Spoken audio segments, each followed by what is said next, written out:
ചേട്ടാ നമസ്കാരം. നമസ്കാരം. ശശി തരൂരിന്റെ വിഷയം ഇപ്പൊ കോൺഗ്രസ് പാർട്ടിയെ പിടിച്ചു കുലുക്കുന്ന ഒരു പ്രതിസന്ധിയായിട്ട് നിൽക്കുകയാണ്. ഇനി തെരഞ്ഞെടുപ്പിന് വെറും 15 മാസം മാത്രം ബാക്കി നിൽക്കുന്ന ഈ ഒരു സാഹചര്യത്തിൽ ശശി തരൂർ ഇടയും എന്ന് ആരും പ്രതീക്ഷിച്ചില്ല. പക്ഷേ ഇത് നമ്മളിൽ പല ആൾക്കാരും പ്രതീക്ഷിച്ചു തന്നെയാണ്. കാരണം തെരഞ്ഞെടുപ്പ് അടുത്ത് വരുമ്പോൾ എത്രയൊക്കെ സംയോജിച്ച് പ്രവർത്തിക്കുന്ന ഒരു പാർട്ടിയാണ് കോൺഗ്രസ് എന്ന് പറഞ്ഞാലും അവരുടെ ഗ്രൂപ്പുകളിലെ അതിപ്രസരവും പോരാത്തതിന് തമ്മിൽ തല്ലും എല്ലാം പുറത്തു വരും എന്ന് സ്വാഭാവികമായിട്ടും ഏത് കൊച്ചുകുട്ടിക്കും അറിയാവുന്ന ഒരു കാര്യമാണ്. ഇപ്പോൾ ഉയർന്നു വരുന്നൊരു ചോദ്യം എന്ന് പറഞ്ഞാൽ ശശി തരൂർ വളരെ അതിഭീകരമായിട്ട് ഇടഞ്ഞു നിൽക്കുന്ന ഒരു കാഴ്ചയാണ്. ഹൈക്കമാൻഡിന് ശശി തരൂരിന്റെ ഒരു ഇംഗിതങ്ങൾക്കും വഴങ്ങണ്ട എന്ന് പറഞ്ഞിട്ടുണ്ട്.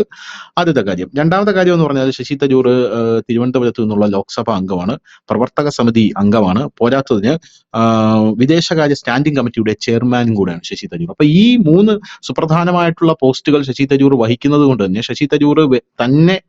ശശി തരൂർ വിലയിരുത്തുന്നത് എനിക്ക് മുഖ്യമന്ത്രി സ്ഥാനാർത്ഥിയാകാനുള്ള ഒരു അർഹതയില്ലേ എന്നാണ് ശശി തരൂർ ചോദിക്കുന്നത്. ഈ പ്രവർത്തക സമിതി അംഗം എന്ന് പറയുന്ന ശശി തരൂരിന്റെ ആ ഒരു പദവി കണക്കിലെടുത്ത് ശശി തരൂർ മുഖ്യമന്ത്രി സ്ഥാനാർത്ഥി പദം ആഗ്രഹിക്കുന്നതിൽ യാതൊരുവിധ തെറ്റുമില്ല, വേണമെങ്കിൽ നമുക്ക് വിലയിരുത്താം. പക്ഷെ ശശി തരൂർ ഒരു ഭീഷണി കൂടെ പറഞ്ഞിട്ടുണ്ട്, എനിക്കില്ലെങ്കിൽ വേറെ വഴികൾ നോക്കാനൊക്കെ അറിയാം. പിന്നെ പോരാത്തതിന് എനിക്കിതിലുണ്ടായ ഒരു ഞെട്ടലെന്ന് പറഞ്ഞാൽ ശശി തരൂർ എനിക്ക് തോന്നുന്നു 4 വട്ടമായി ഇവിടെ തിരുവനന്തപുരത്ത് നിന്ന് 4-5 വട്ടമായി തിരുവനന്തപുരത്ത് നിന്ന് മത്സരിച്ച ശശി തരൂർ പോകുന്നു. ആ പോകുന്ന ശശി തരൂരിന്റെ ഭാഗത്ത് നിന്ന് ഇത്തരത്തിലൊരു അറഗന്റ് ആയിട്ടുള്ള ഒരു ബിഹേവിയർ ഇതുവരെ നമ്മൾ തിരുവനന്തപുരത്തുകാർ കണ്ടിട്ടില്ല. കാരണം വളരെ സൗമ്യനായി ചിരിച്ചുകൊണ്ട് എല്ലാ കാര്യങ്ങളെയും നമ്മളെ രാഹുൽ ഈശ്വറിനെ പോലെ സമചിത്തതയോടുകൂടി നേരിടുന്ന ഒരു വ്യക്തിയായിട്ടാണ് ശശി തരൂരിനെ കുറിച്ച് ഇവിടെയുള്ള തിരുവനന്തപുരത്തുകാരുടെ എല്ലാവരുടെയും ഒരു ബേസിക് ആയിട്ടുള്ള ഒരു അറിവെന്ന് പറയുന്നത്. പക്ഷേ ഈ ടേം ആയപ്പോൾ ശശി തരൂർ വളരെ അറഗന്റായി. അതിന്റെ കാരണം എന്താണെന്ന് അറിയില്ല. പല ആൾക്കാരും, എന്റെ പേഴ്സണൽ ആയിട്ടുള്ള വിലയിരുത്തൽ എന്താ അറിയോ, ശശി തരൂർ വളരെ ഒരു വളരെ ഒരു സുഖിമാനായി ഈ ടേം ജീവിക്കുന്നു എന്ന് പറഞ്ഞാൽ ഈ ടേം 5 കൊല്ലം പോകാനായി കാത്തിരിക്കുന്നു എന്നുള്ളതാണ്. കാരണം ഈ വട്ടമേ ശശി തരൂർ മത്സരിക്കില്ല എന്ന് പറഞ്ഞു വന്ന ഒരു വ്യക്തിയാണ്. എനിക്ക് മത്സരിക്കാൻ താല്പര്യമില്ല. കാരണം ശശി തരൂരിന്റെ വിജയം ശശി തരൂർ കണക്ക് കൂട്ടിയിരുന്നില്ല. കാരണം രാജീവ് ചന്ദ്രശേഖർ ആയിരുന്നല്ലോ നിന്നത്. ശശി തരൂർ ഫോർച്ചുനേറ്റ്ലി ശശി തരൂറിന് 15,000 വോട്ടുകൾക്ക് ശശി തരൂരിന് വിജയിക്കാനായിട്ട് സാധിച്ചു. അപ്പോഴും ശശി തരൂരിന് അത്ഭുതമായിരുന്നു ഞാൻ വിജയിച്ചല്ലോ എന്നുള്ളത്. കാരണം രാജീവ് ചന്ദ്രശേഖർ അത്രയ്ക്ക് സ്ട്രോങ് ആയിട്ടാണ് തിരുവനന്തപുരത്ത്, അത്ര ഗംഭീരമായിട്ടുള്ള ഒരു കണ്ടസ്റ്റന്റ് ആയിരുന്നു രാജീവ് ചന്ദ്രശേഖർ. പക്ഷേ ശശി തരൂർ വിജയിച്ചു. അത് അദ്ദേഹത്തിന് ഒരു ബോണസ് ആയിരുന്നു.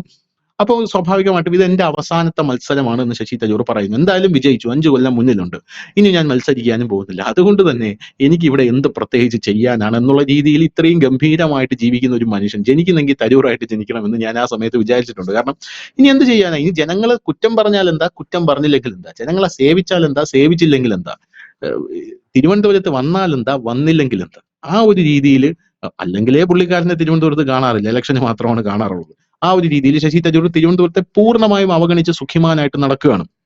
അതിന്റെ ഏറ്റവും വലിയൊരു ഉദാഹരണമാണ് നമ്മൾ ആമയിഴഞ്ചാൻ തോട്ടിൽ ഇവിടെ ജോയ് എന്ന് പറയുന്ന ഒരു ചെറുപ്പക്കാരൻ ഒരു ആള് ഒലിച്ചു പോയപ്പോ ശശി തരൂർ വന്ന് വളരെ അറഗന്റായിട്ട് പറഞ്ഞു, ഞാൻ ഫേസ്ബുക്കിൽ പോസ്റ്റ് ഇട്ടില്ലേ എന്നാണ് ശശി തരൂർ പറഞ്ഞത്. അങ്ങനെ ഒരു ശശി തരൂരിന്റെ മുഖം നമ്മൾ കണ്ടിട്ടില്ല യഥാർത്ഥത്തിൽ.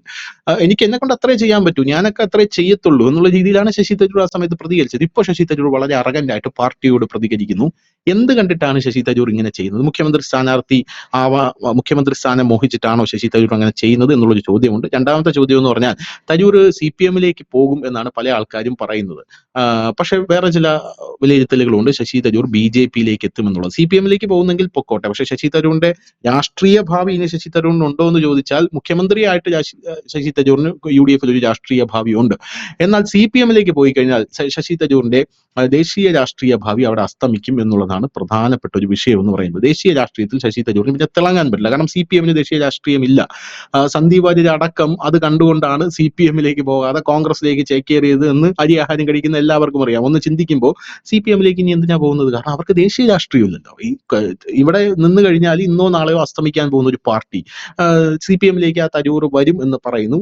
അത് എത്രത്തോളം സത്യമുണ്ട് എന്ന് എനിക്കറിയില്ല. തരൂറിന്റെ മനസ്സിൽ മാത്രമേ അതിന്റെ ഉത്തരവുള്ളൂ. BJP രണ്ടാമത്. ഈ BJP തരൂർ വരാനുള്ള സാധ്യത വളരെ കൂടുതലാണ് എന്ന് വേറൊരു വിഭാഗം പറയുന്നുണ്ട്. ചർച്ചകൾ അന്തർധാരയിൽ സജീവമായി നടക്കുന്നുണ്ട് എന്ന് വേറെ പല ആൾക്കാരും പറയുന്നുണ്ട്. BJP ആണെങ്കിൽ സുരേന്ദ്രനെ പോലെയുള്ള ആൾക്കാരൊക്കെ ആണെങ്കിൽ നമുക്കറിയാം, സുരേന്ദ്രൻ AK ആന്റണിയുടെ മകനെ കൊണ്ടുവന്നു. അതിനുശേഷം സുരേന്ദ്രൻ ടോം വടക്കൻ എന്ന് പറയുന്ന സോണിയാഗാന്ധിയുടെ മനസാക്ഷി സൂക്ഷിപ്പുകാരനെ തന്നെ ഇങ്ങോട്ടേക്ക് കൊണ്ടുവരുന്ന ഒരു സാഹചര്യം ഉണ്ടായിരുന്നു. അടുത്തത് ശശി തരൂർ ആണോ ഇങ്ങോട്ടേക്ക് വരാൻ പോകുന്നത്? അങ്ങനെ ശശി തരൂർ BJP വന്നാൽ പോലും എന്ത് ഗുണം? എന്ത് ഗുണമാണ് ബി ജെ പിക്ക് ഉണ്ടാകാൻ പോകുന്നത് എന്നുള്ള ഒരു ചോദ്യമാണ് ഇവിടെ ഏറ്റവും പ്രസക്തമായിട്ടുള്ള ചോദ്യം. എന്താണ് ശശി തരൂർ ബി ജെ പിയിൽ വന്നാലുള്ള ഗുണമാണോ ദോഷമാണോ ബി ജെ പിക്ക് സംഭവിക്കാൻ പോകുന്നത്? ഇങ്ങനെയുള്ള വയ്യാവേലികളൊക്കെ ബി ജെ പി എടുത്ത് തലയിൽ വെക്കേണ്ട ആവശ്യമുണ്ടോ? എന്താ തോന്നുന്നു? വളരെ പ്രസക്തമായ ഒരു ചോദ്യമാണ്. ഈ തരൂരിന്റെ ഒരു വലിയ വാർത്തകളൊക്കെ എല്ലാം നമ്മുടെ മാധ്യമങ്ങൾക്ക് വലിയ രീതിയിലാണ് ആ വാർത്ത കൊടുക്കുന്നത്. എന്തിനാണ് ആ വാർത്ത അങ്ങനെ കൊടുക്കുന്നത് എനിക്ക് ഇതുവരെ മനസ്സിലായിട്ടില്ല. കാരണം ശശി തരൂര് കോൺഗ്രസുമായിട്ടാകുന്നത് ഇപ്പോഴല്ല. G23 എന്ന് പറഞ്ഞ് കോൺഗ്രസിന്റെ ദേശീയ തലത്തിൽ ഒരു ഗ്രൂപ്പ് ഉണ്ട്. ഗുലാം നബി ആസാദ്, ആനന്ദ് ശർമ്മ, കപിൽ സിബൽ, അങ്ങനെ അടങ്ങിയ ആ ഗ്രൂപ്പിന്റെ ആയിരുന്നു ശ്രീ ശശി തരൂർ. ശശി തരൂരും കോൺഗ്രസ് ഹൈക്കമാൻഡ്, അതായത് ഈ ഗാന്ധി കുടുംബം ആയിട്ട് രാഹുൽ ഗാന്ധിയും ഒക്കെ ആയിട്ട് തെറ്റുന്നത് എപ്പോഴാന്ന് ചോദിച്ചു കഴിഞ്ഞാല്, കോൺഗ്രസിന്റെ സാധാരണ ഈ പ്രസിഡന്റിനെ തെരഞ്ഞെടുക്കുന്ന ഐക്യകണ്ഠമായിട്ടാണ് തെരഞ്ഞെടുക്കുന്നത്. ഏകകണ്ഠമായി തെരഞ്ഞെടുക്കുന്ന പ്രസിഡന്റാണ്, അവരങ്ങനെയാണ് പറയുന്നത്. പക്ഷെ ഇത്തവണത്തെ ICC തെരഞ്ഞെടുപ്പില് ഒരു പാനൽ ഉണ്ടായിരുന്നു. അവിടെ ശ്രീമാൻ ശശി തരൂർ മത്സരിച്ചു.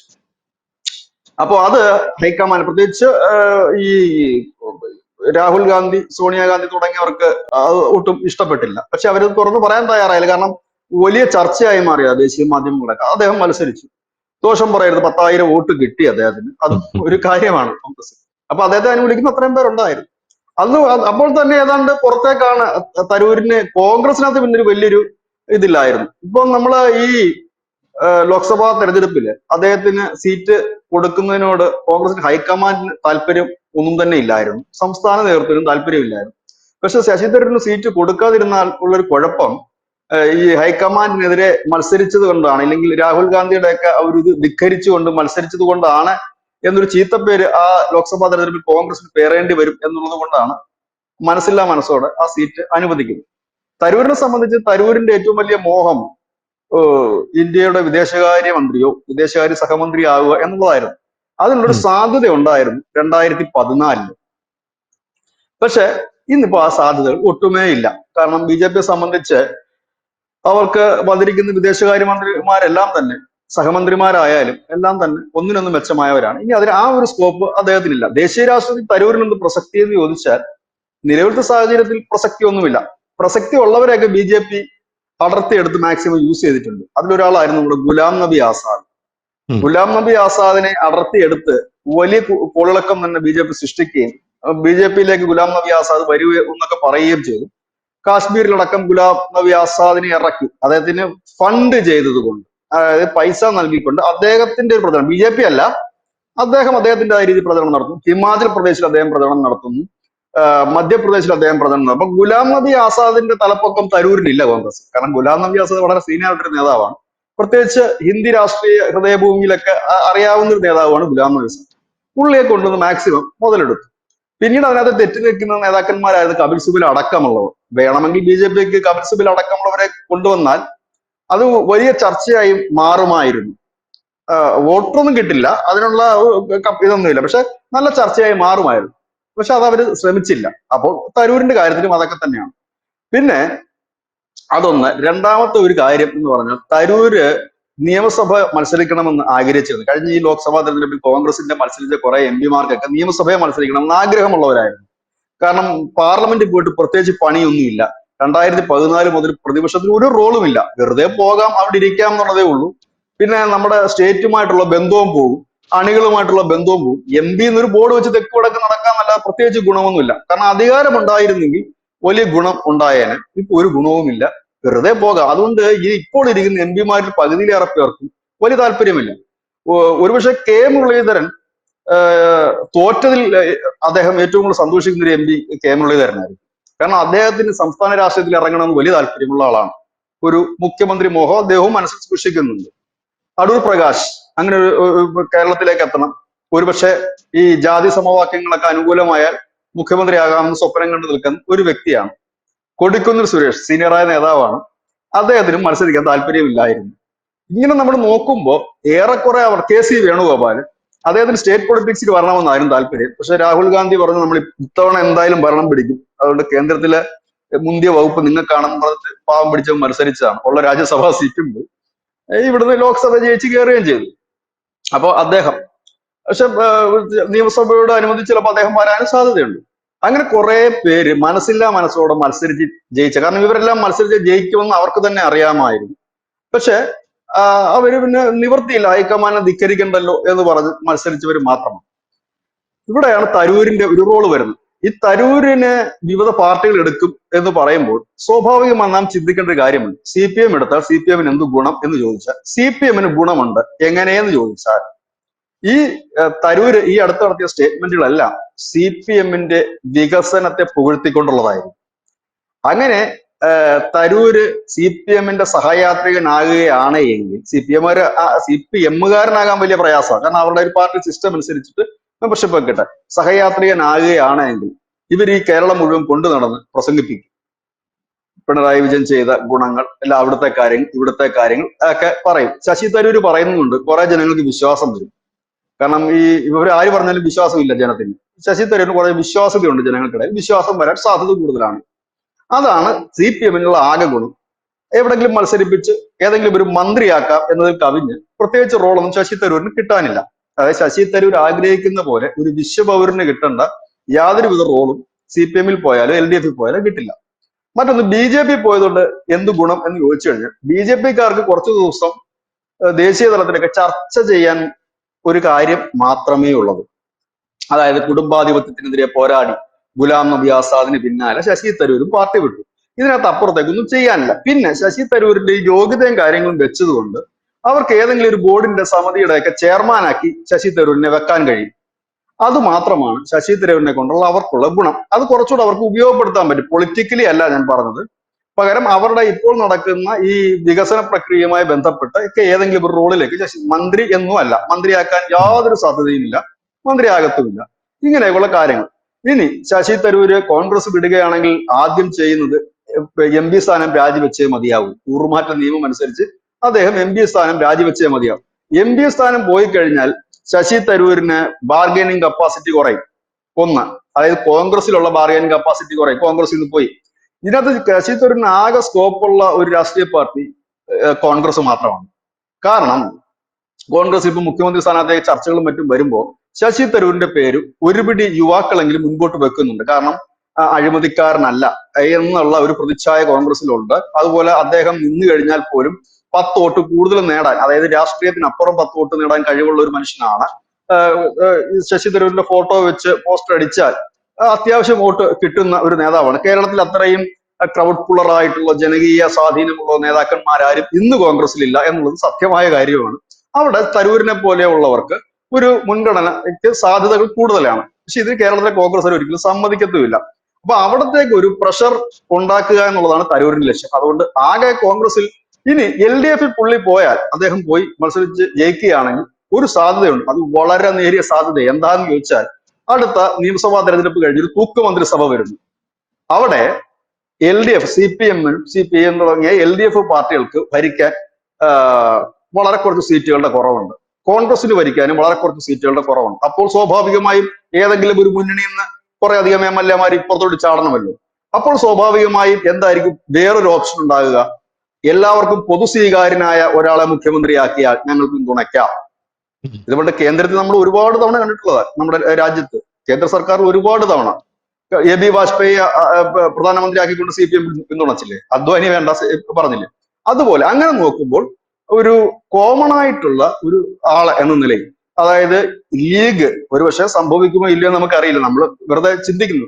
ലീഗ് LDF പിന്തുണ കൊടുത്ത് ഭരിക്കാം എന്ന് പറയുമ്പോൾ LDF മുൻപോട്ട് വെക്കുന്നത് ഒരിക്കലും CPM മുഖ്യമന്ത്രി ആയിരിക്കത്തില്ല. പകരം മറ്റൊരു വ്യക്തി ഇരിക്കട്ടെ, എല്ലാവർക്കും ഈക്വൽ ആയിട്ട് നിൽക്കുന്നതെന്ന് തോന്നിപ്പിക്കുന്ന ഒരു വ്യക്തി ഇരിക്കട്ടെ എന്ന് പറഞ്ഞാൽ അവിടെ തരൂരിന് ഒരു വിദൂര സാധ്യതയുണ്ട്. അതൊന്നും ഒരിക്കലും നടക്കാൻ പോകുന്ന കാര്യമല്ല. പക്ഷെ അതൊരു ഹൈപ്പോത്തറ്റിക്കൽ സിറ്റുവേഷൻ ആണ്. അത് നമ്മൾ നടന്നെന്ന് പറയാം. അത്രേ ഉള്ളൂ. സാധ്യത 100% മാത്രമേ ഉള്ളൂ.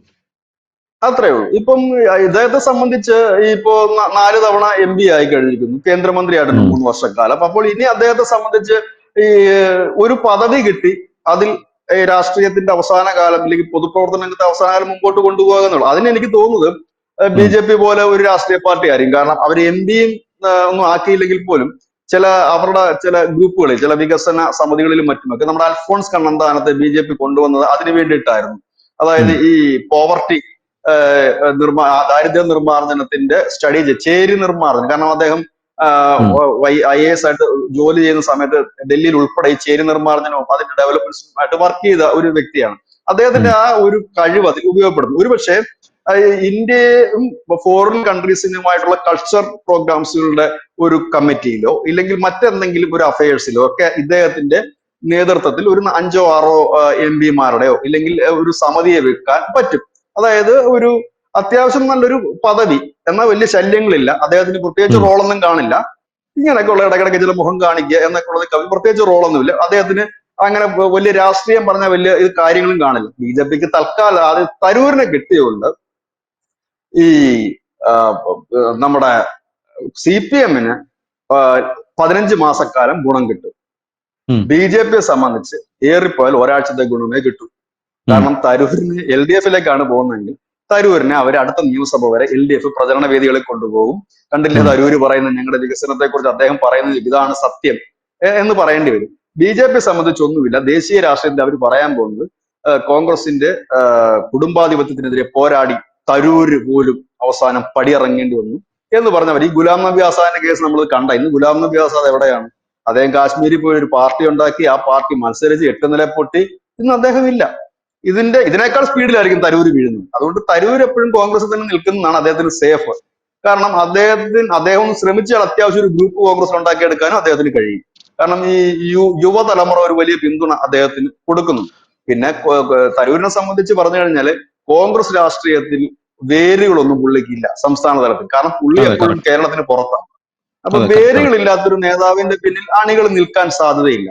ഇതിപ്പോ അതായത് ഇദ്ദേഹത്തെ പ്രചരണത്തിന് വേണ്ടി കൊണ്ടുപോകാം. നമ്മൾ പറയത്തില്ല, ഈ പ്രമോഷന് വേണ്ടി കൊണ്ടുപോകത്തില്ല നമ്മൾ താരങ്ങളെയൊക്കെ, അല്ല, തരൂരിനെ സംബന്ധിച്ച് അതുപോലെ കൊണ്ടുപോകാൻ പറ്റും. പറയുകയാണെങ്കിൽ ഇപ്പോ CPM-ൽ പോയാലും ഇപ്പോ ഈ തരൂർ സംസ്ഥാന രാഷ്ട്രീയത്തിലേക്ക് വരുമ്പോൾ യഥാർത്ഥത്തിൽ ലോക്സഭയിൽ ചിന്തിക്കുന്നത് പോലെ അല്ല നിയമസഭയിൽ നമ്മുടെ ജനങ്ങൾ ചിന്തിക്കുന്നത് എന്നുള്ളതാണ് യഥാർത്ഥ ഒരു വസ്തുത എന്ന് പറയുന്നത്. കാരണം തരൂരിനെ നമ്മളെ ജനങ്ങൾ കാണുന്നത് ഒരു സ്കോളർ എന്നുള്ള നിലയിലാണ്, കൂടുതലും ഒരു സ്കോളർ എന്നുള്ള നിലയിലാണ് തരൂരിനെ കാണുന്നത്. ഇപ്പൊ ലോക്സഭയിലേക്ക് വരുമ്പോൾ തിരുവനന്തപുരത്തുള്ള ആൾക്കാരുടെ ഒരു മൈൻഡ് സെറ്റ് വെച്ച് നോക്കുകയാണെങ്കിൽ ഒരു അക്കാഡമിക് തലസ്ഥാനം കൂടെയാണ് തിരുവനന്തപുരം എന്ന് പറയുന്നത്. കാരണം പഠനങ്ങൾ, PSC, വിദ്യാർത്ഥികളുടെ ജോലി, പിന്നെ രാഷ്ട്രീയത്തിൽ കൂടുതൽ ശ്രദ്ധിക്കുക, ഒരു പൊളിറ്റിക്കൽ ആയിട്ടുള്ള വലിയൊരു തലസ്ഥാനമാണല്ലോ. അപ്പൊ പൊളിറ്റിക്സിന്റെ ഭൂരിഭാഗം ഹാപ്പനിങ്സും നടക്കുന്ന തിരുവനന്തപുരത്താണ്. അപ്പൊ ഇങ്ങനെ ഒരു സ്ഥലത്ത് നമ്മുടെ തിരുവനന്തപുരത്തുകാർ കൂടുതൽ ചിന്തിക്കുന്നത് കുറച്ച് വിവരവും വിദ്യാഭ്യാസവും നല്ല രീതിയിൽ സംസാരിക്കാൻ കഴിവുള്ള ഒരു വൈറ്റ് കോളർ ഒരു ജോബൊക്കെ ആഗ്രഹിക്കുന്ന ആൾക്കാരും തിരുവനന്തപുരത്തുകാർ. അപ്പൊ അങ്ങനെയുള്ള ഒരാൾ തന്നെ നമ്മുടെ ഒരു MP ആയിട്ട് പോയി കഴിഞ്ഞാൽ വളരെ ഗംഭീരമായിരിക്കും എന്ന് ചിന്തിക്കുന്ന ആൾക്കാരാണ് തിരുവനന്തപുരത്തിന്റെ മാത്രം പ്രത്യേകതയാണെന്നാണ് ഞാൻ മനസ്സിലാക്കുന്നത്. പക്ഷേ കേരളം ഉടനീളം എടുത്ത് നോക്കുമ്പോൾ തരൂരിന് അങ്ങനെ ഒരു വൈഡ് അക്സെപ്റ്റൻസ് ഒരിക്കലും കിട്ടുമെന്ന് ഞാൻ വിശ്വസിക്കുന്നില്ല. കാരണം പാവപ്പെട്ടവനുമായിട്ട് തരൂരിന് ഒരു ബന്ധവുമില്ല, അത് സത്യമാണ്. പാവപ്പെട്ടവനുമായിട്ടോ അവന്റെ പ്രശ്നങ്ങളുമായിട്ടോ തരൂർ അതിനെ ഒന്ന് അഡ്രസ്സ് ചെയ്യുന്നത് പോലും ഒരു സ്ഥലത്തും ഇതുവരെ ഇത്രയും കൊല്ലം തരൂർ ഇത്രയും ടേം നമ്മുടെ തിരുവനന്തപുരത്തിന്റെ MP ആയിരുന്നിട്ട് പാവപ്പെട്ടവന്റെ പ്രശ്നങ്ങൾ തരൂർ അഡ്രസ്സ് ചെയ്ത് ഞാൻ കണ്ടിട്ടില്ല. ഇപ്പൊ പാർലമെന്റിലായിരുന്നാൽ പോലും തിരുവനന്തപുരത്തിനെ കുറിച്ച് തരൂർ എന്താണ് സംസാരിച്ചത്? ഇതുവരെ ഒന്നും സംസാരിച്ചിട്ടില്ല. തരൂർ സംസാരിച്ചിരിക്കുന്നത് മുഴുവൻ ഒരു വിശ്വ പൗരൻ എന്ന ആംഗിളിൽ നിന്നുകൊണ്ട്. ഇപ്പോ ജമ്മു കാശ്മീരിന്റെ വിഷയം വരികയാണെങ്കിൽ കാശ്മീർ ഇറങ്ങി പാകിസ്ഥാന് കൊടുത്തൂടെ? തുർക്കിയുടെ വിഷയമാണെങ്കിൽ അങ്ങനെ അത് ചെയ്തുകൂടെ? ആമസോണിന്റെ മഴക്കാട് കത്തുകയാണെങ്കിൽ അത് ചെയ്തുകൂടെ? അങ്ങനെയുള്ള വിഷയങ്ങളൊക്കെയാണ്. ഇപ്പൊ കൊടിക്കുന്നിൽ സുരേഷ് എന്നൊക്കെ പറഞ്ഞു കഴിഞ്ഞാൽ അയാൾ പിന്നെയും പാവപ്പെട്ടവന്റെ പൾസ് അറിയുന്ന ഒരാളാണ് എന്ന് വേണമെങ്കിൽ നമുക്ക് പറയാം. ബാക്കിയുള്ളവരെല്ലാവരും അങ്ങനെ ഒരു ഇമേജ് കൂടെ വളർത്തിയെടുത്തിട്ടുണ്ട്. തരൂരിന് തിരുവനന്തപുരം വിട്ടുകഴിഞ്ഞാൽ ഇങ്ങനെ ഒരു അക്സെപ്റ്റൻസ് തരൂറിന് ഒരു സ്ഥലത്തും കിട്ടുമെന്ന് ഞാൻ അങ്ങനെ വിചാരിക്കുന്നില്ല. അതുകൊണ്ട് ബിജുചേട്ടൻ പറഞ്ഞൊരു കാര്യം കറക്റ്റ് ആണ്. ഈ പുള്ളിക്കാരനെ കൊണ്ടു അല്ല, നടന്നത് ഇതിനകത്ത് CPM-നെ പറയും പറഞ്ഞോ. വേദികൾ തോട് നടന്ന് പ്രസംഗിപ്പിക്കാം, തരൂരിനെ കൊണ്ട് നടന്ന് പ്രസംഗിപ്പിക്കാം. അപ്പൊ തരൂർ അത് വളരെ ഭംഗ്യന്തരേണ ഒരു ഇന്റർനാഷണൽ ഒരു പൊളിറ്റിക്സ് ഒക്കെ ചാലിച്ച്, ഇപ്പൊ വേണമെങ്കിൽ ട്രംപും പിണറായി വിജയനും തമ്മിലുള്ള സാമ്യതയൊക്കെ പറഞ്ഞുകൊണ്ട് വേണമെങ്കിൽ തരൂർ വളരെ ഭംഗിയായിട്ട് അത് പറഞ്ഞു വെക്കും. അത് പിണറായിക്ക് വളരെ വലിയ രീതിയിൽ ഗുണം ചെയ്യും എന്നുള്ളതല്ലാതെ തരൂരിനെ കൊണ്ട് ഇപ്പോ കേരളത്തിന്റെ പൊളിറ്റിക്സിലേക്ക് തരൂർ വന്നു കഴിഞ്ഞാൽ പാവപ്പെട്ടവനെ അഡ്രസ് ചെയ്യാനൊന്നും തരൂരിന് ഒരിക്കലും സാധിക്കില്ലെന്നാണ് ഞാൻ മനസ്സിലാക്കുന്നത്. അല്ല, ഇതിനകത്ത് തരൂരിനെ കൊണ്ട് ഒരു ഗുണമുണ്ടാകുക കോൺഗ്രസിന് തന്നെയാകും ഞാൻ കരുതുന്നു. കാരണം കോൺഗ്രസിനെ സംബന്ധിച്ച് അടുത്ത നിയമസഭാ തെരഞ്ഞെടുപ്പിൽ പോകുമ്പോൾ അവർക്ക് ശരിക്കും ഒരു മുഖമില്ല. ഉമ്മൻചാണ്ടിയുടെ കാലം കഴിഞ്ഞതിന് ശേഷം അവർക്ക് തലയെടുപ്പുള്ള ഒരു നേതാവില്ല. ഉണ്ടെന്ന് പറയാനുള്ളത് ആകെ രമേശ് ചെന്നിത്തലയാണ്. അവരുടെ സീനിയർ നേതാവാണ്. കുറെയൊക്കെ എല്ലാ വിഭാഗത്തിന്റെയും സ്വീകാര്യത ഉള്ളൊരു നേതാവ് രമേശ് ചെന്നിത്തലയാണ്. ആ രമേശ് ചെന്നിത്തലയ്ക്ക് കഴിഞ്ഞാൽ ഇനിയിപ്പം രമേശ് ചെന്നിത്തല ജനങ്ങളുമായിട്ടും പാർട്ടിയുടെ അണികളുമായിട്ടും അടുത്ത ബന്ധമുള്ള കേരളത്തിന്റെ എല്ലാ റൂട്ടുകളും അറിയാവുന്ന ഒരു ജനകീയ നേതാവാണ്. തരൂർ അതല്ല. അങ്ങനെ ഒരു സ്ഥലത്തേക്ക് വേണമെങ്കിൽ തരൂരിനെ അവർക്ക് കാണിക്കാൻ കഴിയും ഞങ്ങളുടെ അടുത്ത. കാരണം ചെന്നിത്തലയെ മുഖ്യമന്ത്രി ആകുന്നതിനോട് വലിയ എതിർപ്പുള്ള വിഭാഗമാണ് കോൺഗ്രസിൽ കിടക്കുന്നത്. അദ്ദേഹം സീനിയർ നേതാവാണ്. അപ്പൊ അതാണ് അത് രസകരമായ കാര്യം അതാണ്. പിന്നെ കോൺഗ്രസിലൊക്കെ നിന്ന് ഇങ്ങനെ പോകാം. കാരണം തരൂരിന് തന്നെ അറിയാം അദ്ദേഹത്തിന്റെ രാഷ്ട്രീയം ഏതാണ്ടൊക്കെ 2019 കൂടി കഴിഞ്ഞു. പിന്നെ അദ്ദേഹം ഇങ്ങനെ തട്ടിമുട്ടി പോകുന്നു എന്ന് മാത്രമേ ഉള്ളൂ. പിന്നെ ഇപ്പൊ കുറെ അറ്റൻഷൻ കിട്ടുന്നതിന് വേണ്ടിയിട്ടും പിന്നെ അദ്ദേഹം കുറെ നാളായിട്ട് സഹിക്കുന്ന ചില അപമാനങ്ങളും കാര്യങ്ങളും ഉണ്ട് ഈ ഹൈക്കമാൻഡിന്റെ ഭാഗത്തുനിന്ന്. അതെല്ലാം കൊണ്ട് വന്നൊരു പൊട്ടിത്തെറിയിലേക്കാണ് കാര്യങ്ങൾ നീങ്ങിയത്. ഇപ്പൊ കോൺഗ്രസ് എടുക്കുന്ന സ്റ്റാൻഡാണ് വളരെ നല്ല സ്റ്റാൻഡ് എന്ന് എനിക്ക് പറയേണ്ടി വരും. കാരണം അവർ മൈൻഡ് ചെയ്യുന്നില്ല എന്നുള്ളതാണ്. എന്തെങ്കിലും പറയുന്ന കിടന്ന് പറഞ്ഞോട്ടെ എന്ന ലെവലിലേക്ക് വിട്ടു കഴിയുമ്പോൾ തരൂരിന് ഈ എന്താണ് പറയുന്നത് കഴിച്ചിട്ടിറക്കാനും അതിലിച്ചിട്ട് തുപ്പാനും വയ്യാത്ത അവസ്ഥ വരും. തരൂര് ഈ ഒരു പ്രഷർ പെട്ടുപോവുകയാണെങ്കിൽ അദ്ദേഹം രാജിവെക്കേണ്ടി വരും. സ്വാഭാവികമായി രാജിവെച്ചേ പറ്റൂ. MP സ്ഥാനം രാജിവെക്കേണ്ടി വരും. ഈ പറഞ്ഞതുപോലെ ഇടതുപക്ഷത്തിന്റെ സഹയാത്രികനായി 2026 വരെ ഇടതുപക്ഷത്തിന്റെ വേദികളിൽ പോയിട്ട് ഈ പറഞ്ഞ പിണറായിയെ പുകഴ്ത്തുകയും ചെയ്യാം. BJP കിട്ടിയുണ്ട്. BJP അദ്ദേഹത്തെ കുറെ നാഷണൽ ലെവലിൽ പ്രയോജനപ്പെടുത്തും. അവിടെയും റോൾ ഇതൊക്കെ തന്നെയാണ്. പക്ഷെ അവര് വേറൊരു കോൺസ്പിറസി തിയറി എന്നോട് ബിജുചേട്ടൻ പറഞ്ഞാൽ എനിക്ക് ഓർമ്മ വരുന്നുണ്ട്. അതായത് തരൂർ BJPയിലേക്ക് വന്നു കഴിഞ്ഞാൽ തരൂർ രാജിവെച്ചാൽ തിരുവനന്തപുരം ലോക്സഭാ സീറ്റ് ഒഴിഞ്ഞു കിടക്കും. BJPയുടെ A ക്ലാസ് മണ്ഡലമാണ് തിരുവനന്തപുരം ലോക്സഭാ സീറ്റ് എന്ന് പറയുന്നത്. ഈ സീറ്റിൽ തരൂർ പോയി കഴിഞ്ഞാൽ പിന്നെ അവിടെ കോൺഗ്രസിന്റെ ആരാ ഉള്ളത്? കോൺഗ്രസിന്റെ ഒരു ശക്തനായിട്ടുള്ള നേതാവ് തരൂർ അവിടെ നിന്ന് ഇറങ്ങിക്കഴിഞ്ഞാൽ പിന്നെ BJPയുടെ കയ്യിലാണ് ആ സീറ്റ് എന്നുള്ളതാണ് ഞാൻ മനസ്സിലാക്കുന്നത്. വീണ്ടും രാജീവ് ചന്ദ്രശേഖർ അവിടെ നിന്ന് മത്സരിച്ചാൽ പുള്ളി ജയിക്കില്ല. അങ്ങനെ ഒരു തിയറി നമുക്ക് ഇതിനകത്ത് സംസാരിച്ചുകൂടെ? അല്ലെങ്കിൽ അങ്ങനെ ഒരു തിയറിയുടെ ഒരു സാധ്യത ഇതിനകത്തില്ലേ? ഞാൻ സാധ്യതയാണ് ചോദിക്കുന്നത്. അല്ല, ആ സാധ്യതയല്ല, അതൊരു യാഥാർത്ഥ്യമാണ്. സാധ്യതയല്ല. തരൂര് രാജിവെച്ചാൽ അതൊരു യാഥാർത്ഥ്യമാണ്. അത് നമുക്ക് ഗസ് ചെയ്യേണ്ട ഒരു കാര്യമേ അല്ല. പക്ഷെ അവിടെ ഒരു ചാൻസ് തരൂരിന് കിടപ്പുണ്ട്. കാരണം തരൂര് രാജിവെച്ച് അവിടെ BJP മത്സരിക്കുകയാണെങ്കിൽ തരൂരിനോട് BJP ആ കടപ്പാട് എങ്ങനെയെങ്കിലും വീട്ടിൽ തീർത്തേ പറ്റും.